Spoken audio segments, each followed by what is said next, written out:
नमस्कार, मैं खुशबू कुमारी। आप देख रहे हैं वेब इंडिया न्यूज। यहाँ दी जाती है तमाम सटीक और सही खबरें सबसे पहले आप तक। इस समय की सबसे बड़ी खबर बिहार राज्य के पश्चिम चंपारण जिला के नरकटियागंज क्षेत्र से आ रही है।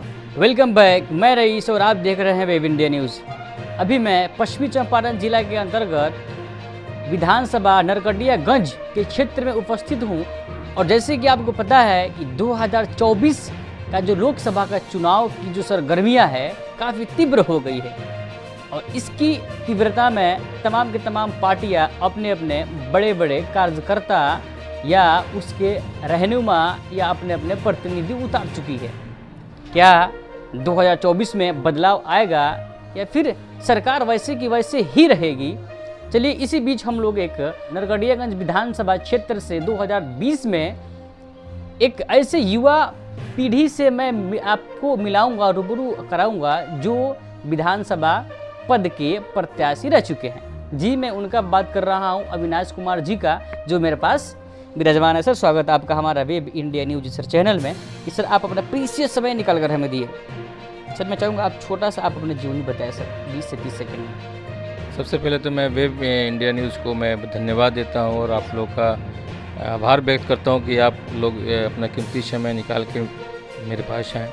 देखिए, मैं पॉलिटिक्स लाइफ में आने का मेरा मेनली उद्देश्य है युवा पीढ़ी की फ्यूचर के बारे में, और नरकटियागंज विधानसभा अंतर्गत डेवलप हमको करना है, ताकि यहाँ के जो युवा पीढ़ी के जो बच्चे हैं यहाँ से पढ़ के दिल्ली पंजाब को पलायन करते हैं और वहाँ पे कंपनियाँ फैक्ट्रियाँ में जॉब करते हैं। किसी कारणवश दुर्घटना में किसी बच्चों की मौत हो जाती है तो सही ढंग से उनकी लाश भी घर वालों को नसीब नहीं होती है।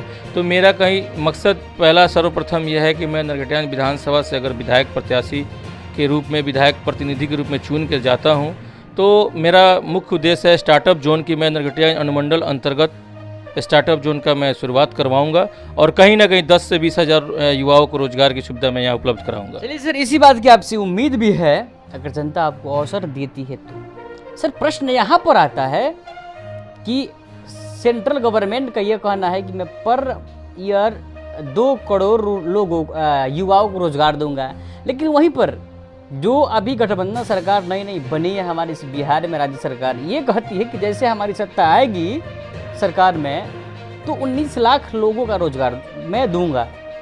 तो सर, अगर इस प्रकार होगा तो हमको नहीं लगता है कि एक भी युवा कोई भी रोजगार से वंचित होंगे। परंतु यहाँ पर तो सर युवाओं की जनसंख्या इतनी बढ़ रही है, पढ़े लिखे युवाओं की, कि कोई हार्ड वर्क कर रहा है, कोई पकौड़े तल रहा है, कोई ऑटो ड्राइव कर रहा है, कोई ऐसे कार्य कर रहा है जो उसके डिग्री या उसके योग्यता के बिल्कुल अनुरूप नहीं है। क्या कहेंगे सर आप इस पर? देखिए, मैं जो हमारे वर्तमान में उप मुख्यमंत्री जी हैं, 2020 की चुनाव में उन्होंने बोला था कि जब मैं मुख्यमंत्री का शपथ ग्रहण लूँगा तो पहला मेरा जो कलम चलेगा तो युवाओं के रोजगार के लिए चलेगा। तो कहीं ना कहीं ये बिहार के नौजवानों को ठगने का ये महागठबंधन की सरकार काम कर रही है। और विगत वर्षों से सरकार चल रही है आरजेडी की और जदयू की अलायंस में, लेकिन आप खुद देख सकते हैं कि कितना इन्होंने वैकेंसी आउट किया है। जो पहले का वैकेंसी है वो जिस बच्चों का सिलेक्शन हुआ है उसको इन्होंने नियुक्ति पत्र बांट के अपना कहीं ना कहीं इज्जत बचाने का काम किया है। लेकिन मैं इस चीज़ को नहीं मानता हूं। मैं इसलिए नहीं मानता हूं कि वो पहले का जो 2020 से पहले का जो वैकेंसी था, 2020 के बाद जो भी वैकेंसियाँ निकली हैं अभी उस पर हमको लगता है कि ढंग से उसका परीक्षा भी नहीं हुआ। अभी हाल में बीपीएससी का शिक्षा का आपको एग्ज़ाम हुआ है, तो हमारे शिक्षा मंत्री जी बिहार सरकार के पूरे बिहार लेवल के बच्चों की उसमें वैकेंसी आउट करवा, जबकि अदर स्टेट में आप जाके देखेंगे तो केवल उस स्टेट गवर्नमेंट की जो वैकेंसी है उसी स्टेट के बच्चे ही वहाँ फिल करते हैं। लेकिन हमारे भारत सरकार में देश में पहली बार ये बिहार राज्य जो ऐसा है कि स्टेट गवर्नमेंट की वैकेंसी के लिए पूरे भारतवर्ष से इसमें आवेदन दी जा रही है। तो आप लोगों ने देखा भी होगा कि जो जिस समय विगत दिनों पहले जो आपको जो एग्ज़ाम भी हुआ था तो काफ़ी जमावड़ा भी हमारे जिला क्षेत्र में लगी हुई थी। तो कहीं ना कहीं बिहार की ये नाकामी है और ये अन्य प्रदेश के लोगों को कहीं ना कहीं मौका मिल रहा है, चुटकी मिल रहा है कि बिहार के प्रति वो लोग हम लोग अदर स्टेट में भी जाते हैं तो वो लोग कहते हैं कि बिहार के लोग तो केवल लेबर फैक्ट्री चलाने वाले लेबर सप्लायर हैं, तो कहीं ना कहीं हम लोग की बदनामी होती है। और मैं यही चाहता हूं कि अपने बिहार सरकार से भी अपील करूंगा, तो जो उन्होंने स्टेटमेंट दिया है कि 19 लाख रोजगार देंगे, तो उस पर वो अमल करें। और नहीं तो 2025 कोई दूर नहीं और 2024 आपकी नज़दीक भी आ चुकी है, तो कहीं ना कहीं ये ठगबंधन का जो ठगने का काम किया है, तो इनका ऊपर बहुत जो है बुरा प्रभाव पड़ेगा। और जनता अब जाग चुकी है, अब लोग समझदार हो चुके हैं, पढ़े लिखे व्यक्ति हैं। अभी देखिए वर्तमान में जो शिक्षा विभाग के द्वारा फरमान जारी की गई है, कहीं ना कहीं वो भी निंदनीय है। मैं भी इस चीज़ का समर्थन नहीं करता हूँ।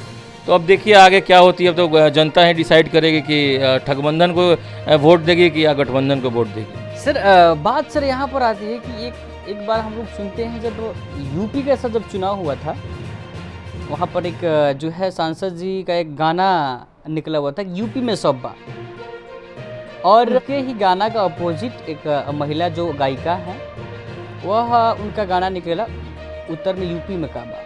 सर जब भोजपुरी की सर बात आती है तो लगता है कि हाँ कि व्यक्ति नहीं, यहाँ की मिट्टी बोल रही है। यूपी में सब बा और यूपी में काबा। सर क्या आपको लग रहा है कि बिहारों में काबा या बिहारों में सब बा?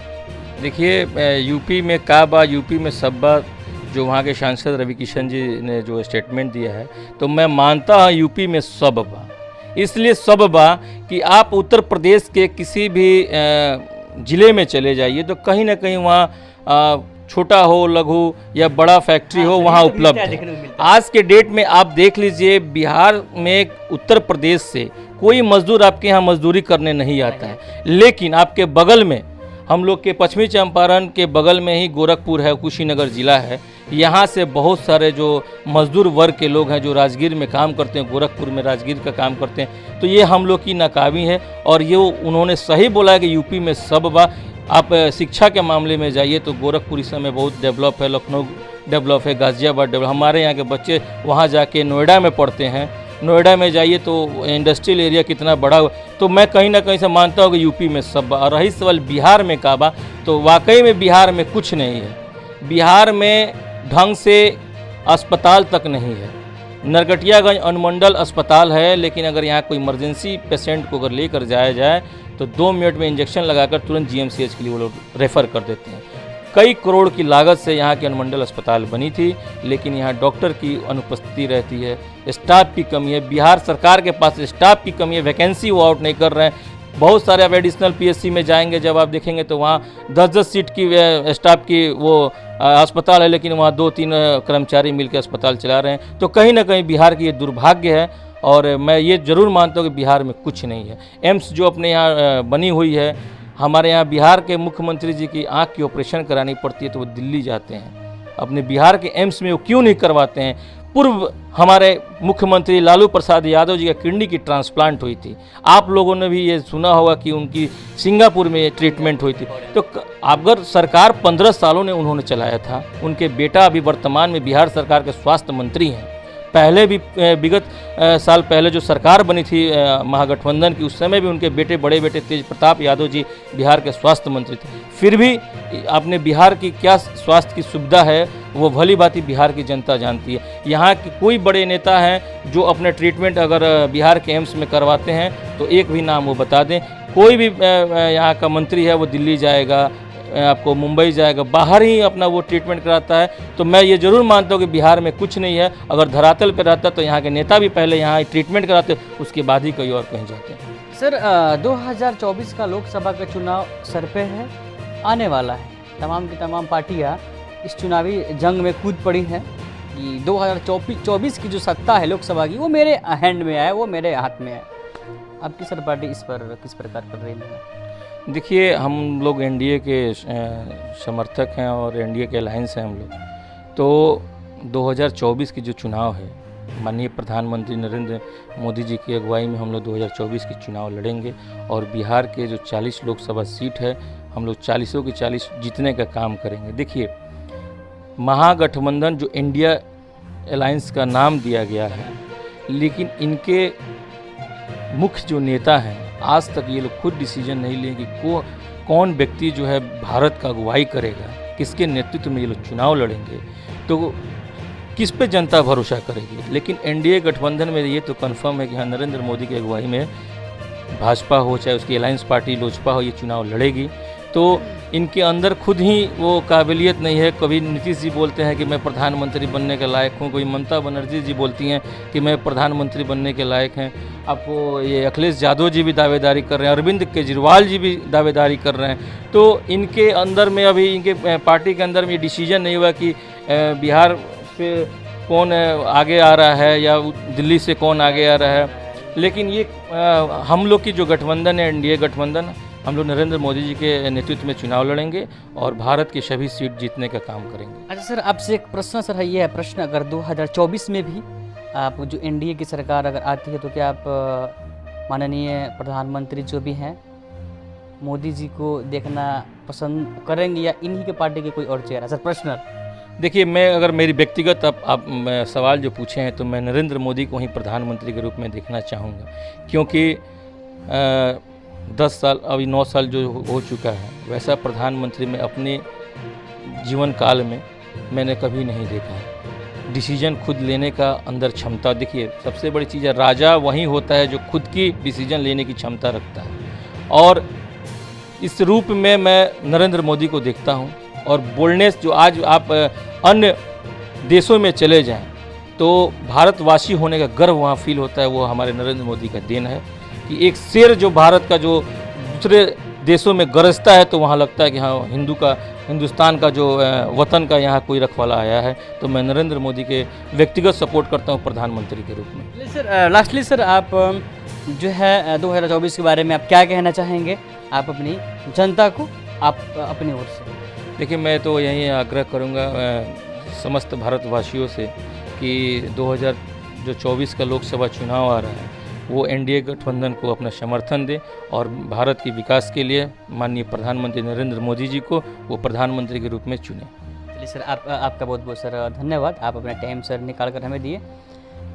तो ये थे नरकटियागंज भूतपूर्व विधायक प्रत्याशी श्री अविनाश जी, जो अपनी बातों को बेबाकी से रखे और रखते भी हैं और आगे भी रखेंगे। मुझे इस बात की उम्मीद है, खासकर उन युवाओं को इनको सबसे ज़्यादा फिक्र रहती है जो क्वालिफाइड होकर अच्छी अच्छी डिग्रियां लेकर बाहर जाके वर्क करते हैं। अगर यही युवा पीढ़ी अपने ही राज्य में, अपने ही क्षेत्र में यदि कार्य करे, हमको नहीं लगता है कि विकसित होने से इस क्षेत्र को कोई रोक सके। लेकिन बात हुई जब 2024 की, तो क्या जनता फिर 2024 में भारतीय जनता पार्टी की सरकार लाएगी या कुछ और ऑप्शन होगा? हालांकि अभी इंडिया बनाया गया है, पार्टियों ने बनाई है, इस पर अभी सभी लोगों का अलग अलग राय है, चाहे वो बंगाल के नेता हो, चाहे वो बिहार के नेता हो, चाहे वो उत्तर प्रदेश का, चाहे अन्य भी